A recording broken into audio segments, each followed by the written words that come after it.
Karibu shiriki nasi Abdul Karim kutoka Mwanza. Swali lako? Swali langu nilikuwa nauliza kwamba watu wanasema kwamba kama ulikuwa una kaida ya kufunga sita tu Shawali kwamba hauruhusiwi kufunga. Naam. Na kwamba ukianza kufunga haitakiwi sita tu Shawali ikupite hata mara moja katika mwaka mwingine. Hiyo ndio kazi shikao. Swali lako zuri sana kutoka Mwanza, msize Sheikh. Hayo ni maneno tu bwana, hayana maandiko. Sita sunna katika ibadat ma yuthabu fa'iluhu wala yuaqabu tarikuhu, ni kile kitendo ambacho anapokifanya mja anapata malipo na kikiacha hapati nini? Mateso, haadhibiwi. Kwa hiyo hii sunna hii ya funga hizi za sita ni wewe mwenyewe unatakiwa ujitahidi kufanyaje? Kujiongezea rasid, akiba yako mwenyewe.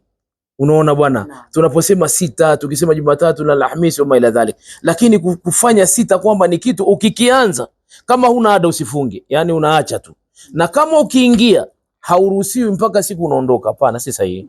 Haya si sahihi, ni maneno yamezoeleka, lakini tunachosema ni hivi, sita amesisitiza sana Mtume sallallahu alaihi wasallam watu kufanyaje? Kufunga.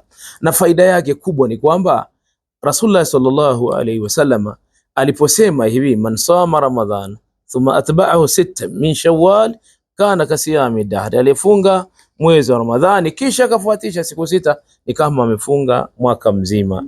Unaona, angalia tunaposema al-ashr, moja inalipo kwa 10. Usimendelea moja nini? Man jaa bil hasanatin falahu ashru amthaliha, mwenye kuja na jema moja analipo ngapi? Mfano wake 10. Ramadhani siku 30 zidisha kwa 10, unapata siku ngapi hiyo? 300. Hizi 60 zidisha kwa 10 unapata ngapi? 60. 60 jumlisha na 300 unapata ngapi? 360. Hii ndio idadi ya miaka ya Kiislamu, kwa sababu sisi hatuna 31. Simenielewa? Kwa hiyo ni siku 360. Sasa wewe 360 ni huwezi usiziachie bure. Ndio kwa maana Mtume kahimiza sana ule zipate.